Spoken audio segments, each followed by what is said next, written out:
Qué bendición poder saludarte. Bienvenidos a la Escuela Sabática Universitaria.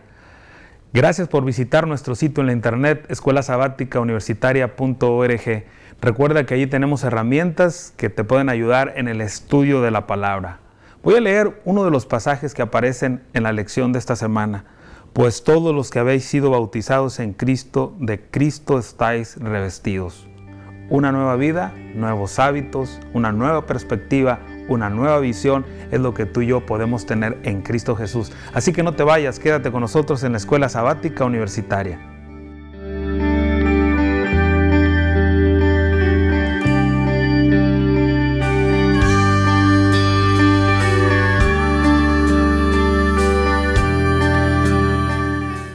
Bienvenidos a la Escuela Sabática Universitaria, un placer poder saludarles.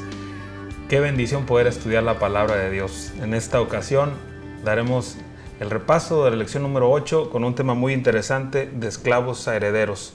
Pero antes quiero presentar a quienes están aquí con nosotros en el estudio y voy a empezar como es costumbre de mi lado derecho. Soy Tennyson Shirai, trabajo aquí en la Universidad de Montemorelos en UMTV. Gracias, Tennyson, bienvenido. Bueno, mi nombre es Denise Soto, trabajo en UM Virtual para la Universidad de Montemorelos y soy de Guadalajara.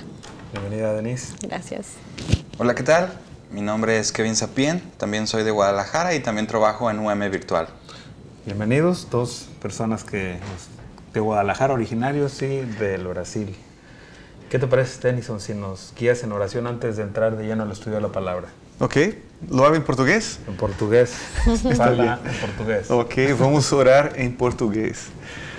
Muito obrigado, Senhor. Te agradecemos pelo privilégio que temos de estudar a Tua Palavra e compartilhar um pouco da nossa experiência e o conhecimento que vem de Ti. Pedimos a presença do Teu Espírito Santo entre nós durante esse programa e te pedimos em nome de Jesus. Amén. Amén. Obrigado, Tennyson. De nada. Bueno, de esclavos herederos es un título bastante claro. La vida antigua a una vida nueva. El versículo para memorizar de esta semana, así que ya no eres esclavo sino hijo, y si hijo también heredero de Dios por medio de Cristo. ¿Qué te dicen estas palabras, Tennyson, y esta lección de esta semana?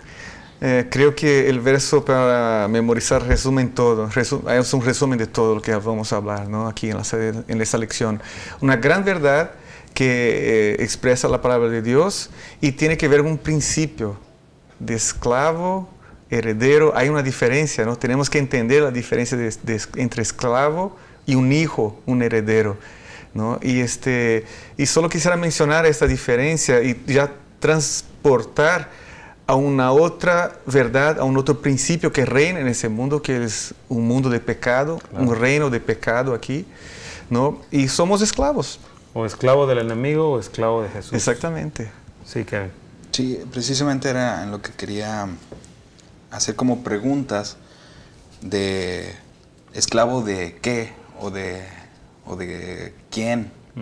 Entonces, yo considero que somos esclavos del pecado y por medio de Cristo somos también herederos.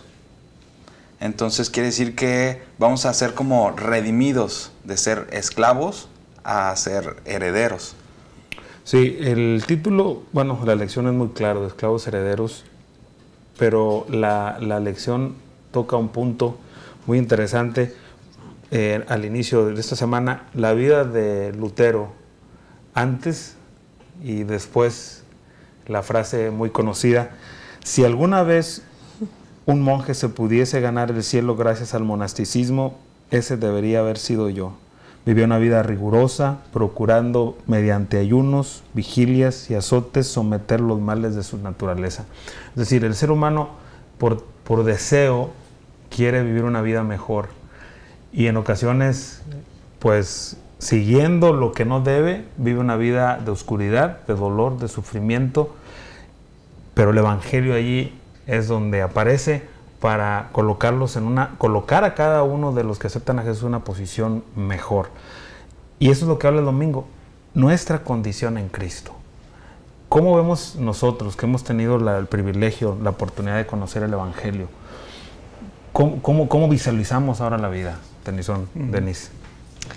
Pues yo creo que lo más importante de vivir una vida en Cristo es que aunque vivimos en un mundo de pecado, vemos las cosas distintas y tenemos una esperanza. Y al saber que no vamos a ser esclavos del pecado, sino que podemos ser herederos como hijos de Dios, yo creo que es vivir con un más allá, no es vivir solamente por ahora. ¿Cómo nosotros podemos obtener una nueva condición?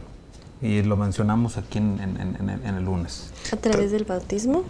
¿Qué significa el bautismo desde la perspectiva del libro de Gálatas, de la carta? Claro, bautismo es una transformación, es una decisión. Pero antes del bautismo hay que ver un paso antes. Y volviendo a lo que decía la vida de Martín Lutero. Lutero, por ejemplo, Lutero, yo me quedé imaginando qué tipo de pecados tenía Lutero. ¿Será que Lutero era un criminal, un adúltero, un asesino? Pues no. El propio conocimiento de la palabra de Dios que Lutero la tenía de forma equivocada, lo hizo un esclavo de ciertas leyes humanas, que Dios nunca esperaba eso de las personas, pero él se sentía un esclavo del pecado. Claro que tenía sus pecados, pero ahora entrando en el tema, ¿qué pecados tenía Martín Lutero? ¿O qué pecados tenían los criminales, las personas que estaban presas en esta época? Podían ser horribles pecados, ¿no? Entonces, para que la persona se bautice, tome la decisión del bautismo, tiene que reconocer su naturaleza de pecado. O sea, soy esclavo del pecado, me hace daño el pecado y eso me va a llevar a la muerte. A partir del momento que el ser humano reconoce eso, él puede tomar una decisión, ¿no? Y la lección no menciona, pero me gusta lo del hijo pródigo. Pues el hijo se vio esclavizado ahí, en el pecado, y decidió regresar al padre.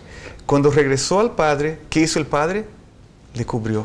Y hay una imagen aquí, ¿no? Un manto de justicia, de la gracia de Jesús, cubrió al hijo y mira, y ya no se veía sus pecados. Bueno, nosotros lo entendemos en el contexto bíblico que el que nosotros deseemos una vida mejor, entregar nuestra vida a Cristo, es una obra del Espíritu Santo que inicia en un proceso en el cual nosotros tenemos que creer, tenemos que arrepentirnos y después, con la ayuda del Señor, tomar un giro de vida.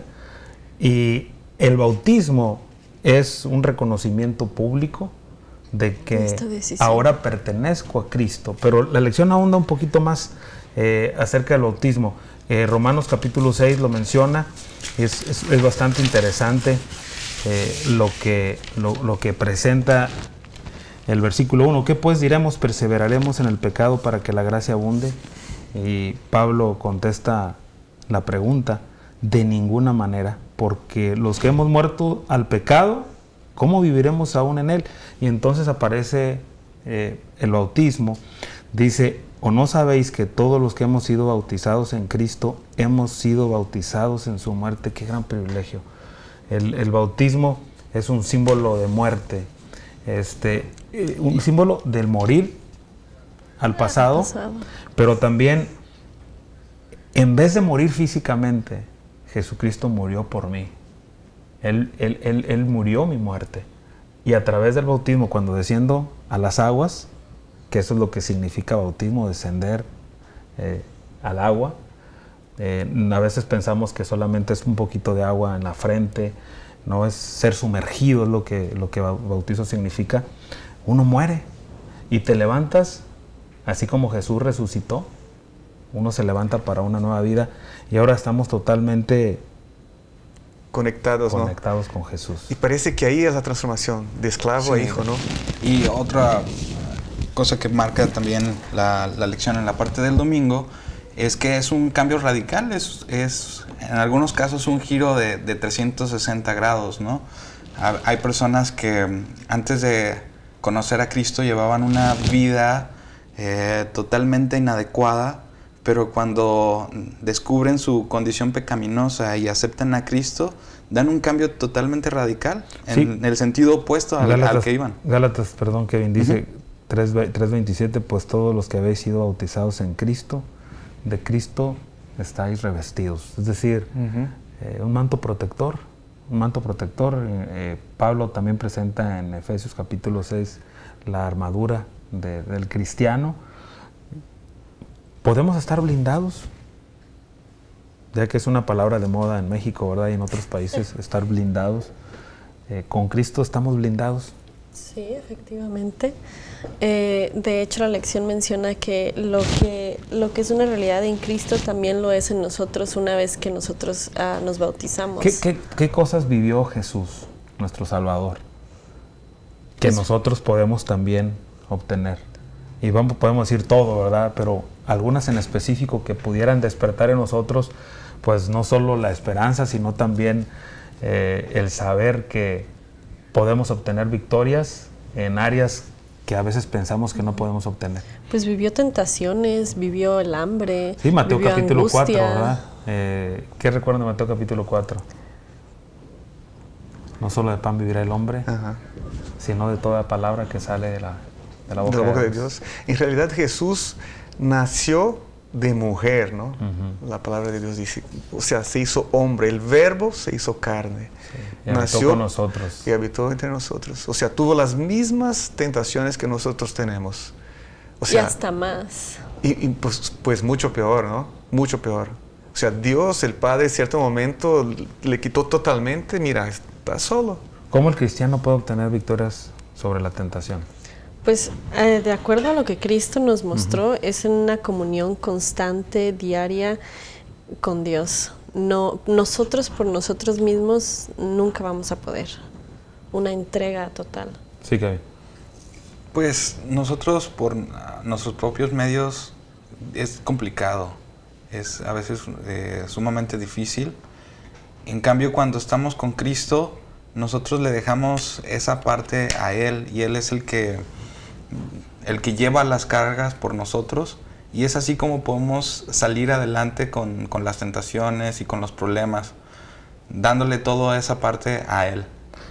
Creo que tiene que ver mucho con relacionamiento, ¿no? Por ejemplo, Jesús tenía una comunión directa con el Padre, constante, ¿no? Siempre orando, siempre en comunión con Dios. Y aquí entre nosotros, si de repente yo o tú estás en una decisión difícil, mira, elijo esta pluma o esta, o este color o este color. Entonces, si tenemos una buena relación y yo de repente tengo un poco más de conocimiento en este tema, yo te puedo ayudar. Pues, Pastor Soto, mira, ¿qué te parece este color que combina más con eso aquí, no? ¿Qué te parece, Tennyson? Relacionamiento. Sí. Guardamos ese comentario y regresando de un corte, seguimos hablando cómo usted y yo podemos vencer la tentación. No te vayas, estamos en la Escuela Sabática Universitaria.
Universidad de Montemorelos, la experiencia del conocimiento.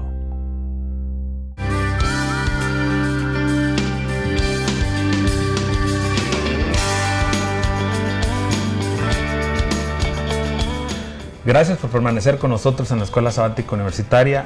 Antes de irnos al corte, estamos hablando, Tennyson, estabas presentando algunos comentarios de la lección. Sí, yo hablaba de la fortaleza que Jesús tuvo para soportar y sobrellevar y vencer las tentaciones, que tiene que ver con su relacionamiento con Dios.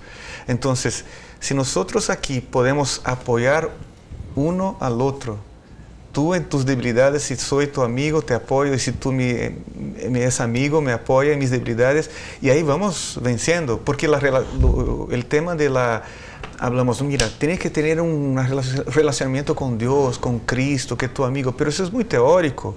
Y Cristo no está presente aquí, ¿no? En persona, pero Dios, Cristo y el Espíritu Santo pueden estar presentes a través de nuestra relación. Usarnos como instrumentos. Como instrumentos para apoyar los unos a los otros. Y además, Cristo no simplemente venció las tentaciones, ¿no? o se hizo hombre, sufrió las consecuencias del pecado, pero sino cumplió la ley. O sea, Dios creó una ley y Jesús vino también para cumplir esa ley, sin Ahora, fallar. Si nosotros estamos revestidos en Cristo, es decir, tenemos un blindaje, ¿qué podemos hacer nosotros para no esclavizarnos en los rudimentos del mundo? ¿O por qué volver a la esclavitud? Y lo estamos platicando antes de entrar al aire de estas cosas. Yo creo que para no esclavizarnos, lo primero es, así como Cristo hizo, ¿no? Tener una comunión con Dios que nos va a llevar a tener acciones correctas por el amor de Dios. Pero una esclavitud sería, por ejemplo, tratar de hacer todo bien, todo el tiempo bien, no equivocarnos y porque yo debo hacer, yo esto, yo. Es como mirarnos a nosotros. Sí. ¿Tú crees, Denis, que a veces los cristianos nos miramos, nos vemos al espejo y de pronto no solamente físicamente no nos gustamos, espiritualmente sacamos a relucir todas nuestras debilidades y nos la pasamos pensando en nosotros nada más? Sí. ¿Que nos esclavizamos al yo, podemos decir? Sí. ¿Qué podemos hacer nosotros para evitar caer en eso? Pues, ¿O cómo podemos salir?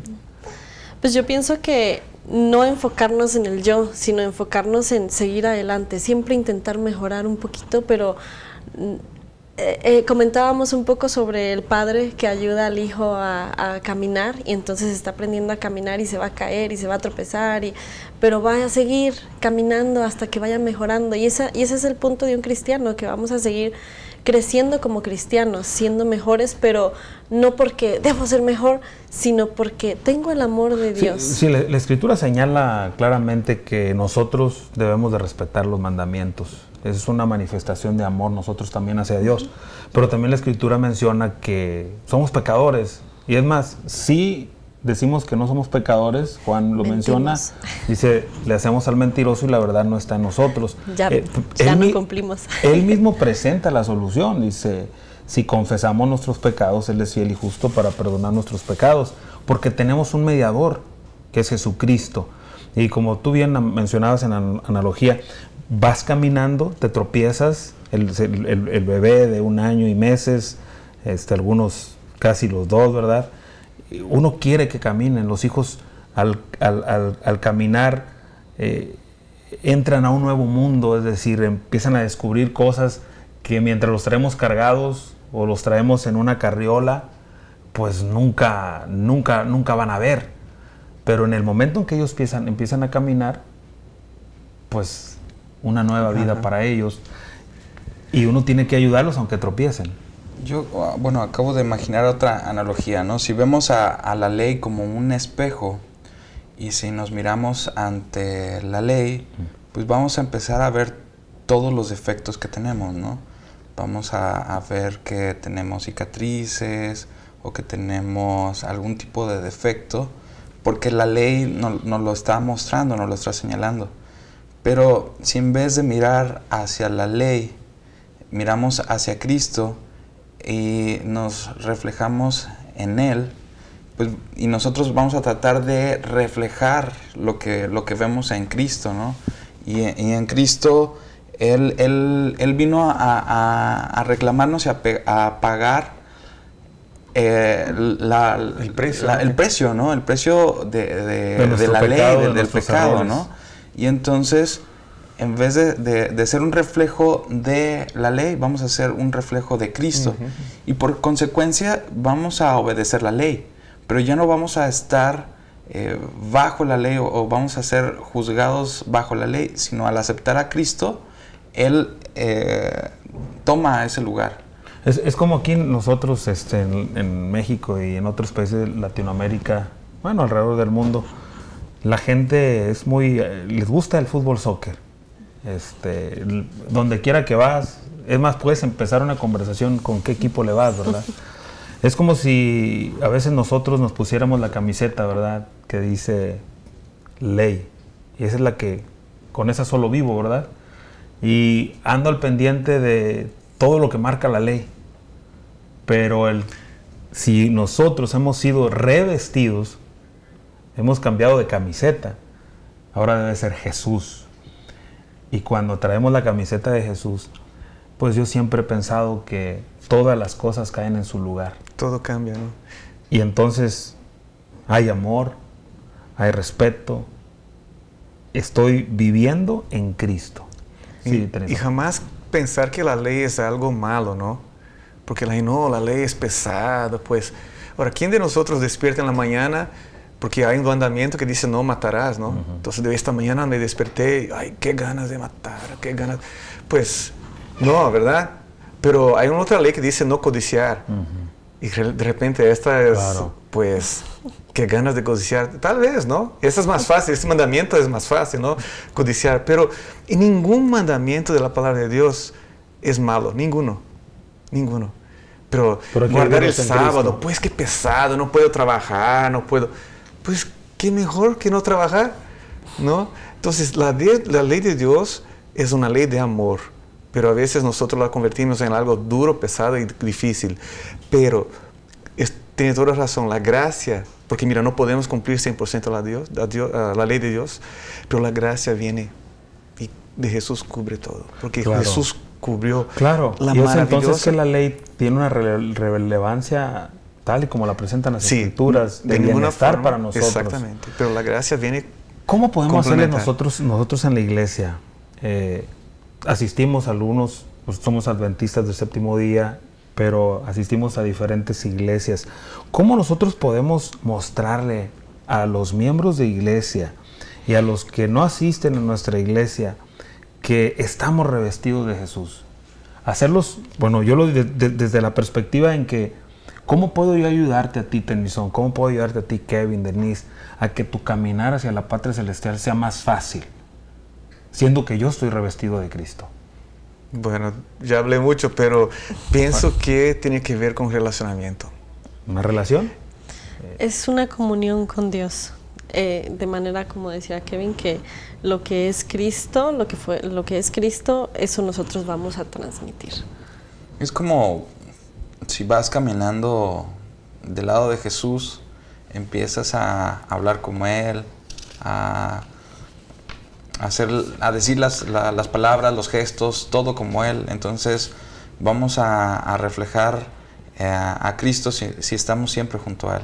Fíjese, cada vez que yo llego el sábado a la iglesia, bueno, el miércoles, el viernes también asistimos, ¿verdad? Pero el sábado, que el mandamiento dice que hay que guardarlo para comunión con nuestro Dios, imagínate, una cita con Dios cada sábado, 24 horas, en la cual nos relacionamos con Él, nos relacionamos con la familia, con los demás hermanos, con la comunidad, haciendo el bien. Y cuando llego cada sábado a la iglesia, cada sábado para mí es un sábado especial, y el Señor presenta para mí un ingrediente diferente cada sábado, una bendición diferente. Vamos a decir, por hábito, o tal vez por la personalidad que tengo, yo llego a la iglesia saludando. Y si no te vi el sábado anterior, o no te vi hace 3 sábados, yo no te pregunto, oye, qué milagro verte, sino digo, qué gusto verte, cómo has estado. Y brevemente uno conversa. Uno se da cuenta a veces de que hay alguna necesidad específica de algún miembro de iglesia, entonces yo me acerco a él a ver en qué puedo ayudarle. Entonces son esos pequeños detalles prácticos, porque Jesús se preocupaba por las necesidades de las personas. Entonces, si nosotros hacemos eso, creo que la hermandad o la gente que no asiste a nuestro templo va a ver a nuestra hermandad como lo que somos, coherederos, embajadores del Evangelio de Cristo. Y ahí tal vez pienso que podríamos hacer algunos cambios, ¿no? Porque los sábados nos arreglamos para que nos veamos bien, ¿no? En vez de pensar en nosotros, ¿por qué no pensamos en el prójimo, ¿no? La Biblia dice, Jesús se interesaba profundamente por las personas. Ahora, si nosotros sabemos que fuimos pecadores, o vamos a decir que vivíamos en pecado, que Jesús a través de su Espíritu Santo nos trae a la luz admirable, somos bautizados, iniciamos una nueva vida, nos olvidamos del pasado, somos cuidadosos de no caer en las trampas del pasado, en las trampas de las prácticas humanas. Para concluir, ¿cuáles son los grandes privilegios de la adopción? Convertirnos en hijos, ¿no? El primer privilegio. Ya no soy un extraño, ¿no? Alguien cualquiera. Soy un hijo. Fui adoptado. Lo voy a leer textual porque me gustó mucho y dice que el adoptante, en este caso Dios, no puede repudiar a su hijo adoptado y el hijo no puede ser reducido a la esclavitud. Yo creo que una vez que nosotros aceptamos y queremos ser herederos, no hay nada mejor. Sí, que Sí, el último punto que marca la lección con respecto a la adopción es que establece el derecho a la herencia. Entonces, cuando somos adoptados como hijo verdadero, tenemos derecho a la herencia. Y pues, ¿cuál es la herencia? Pues es la vida eterna con nuestro Señor Jesucristo. Imagínense, una nueva vida, empezar de nuevo. Imagínense, empezar de nuevo. Yo no sé cuántos de ustedes les gusta estrenar cosas. Un auto, ropa, no sé. Pero estrenar una nueva vida en Cristo, eso es maravilloso. El pasado queda atrás. Todas las cosas erróneas, al entregarlas a Jesús, te son perdonadas. Empiezas a caminar una nueva vida. Ya no solo. Yo no sé cuántos de ustedes han padecido en algún momento de sus vidas soledad, pero la Escritura dice que ya no estamos solos, que Él estará con nosotros hasta el final. Y de pilón, decimos acá en México esa frase, ¿verdad? El extra, somos herederos. Queridos hermanos y amigos, eso es lo que somos, herederos en Cristo.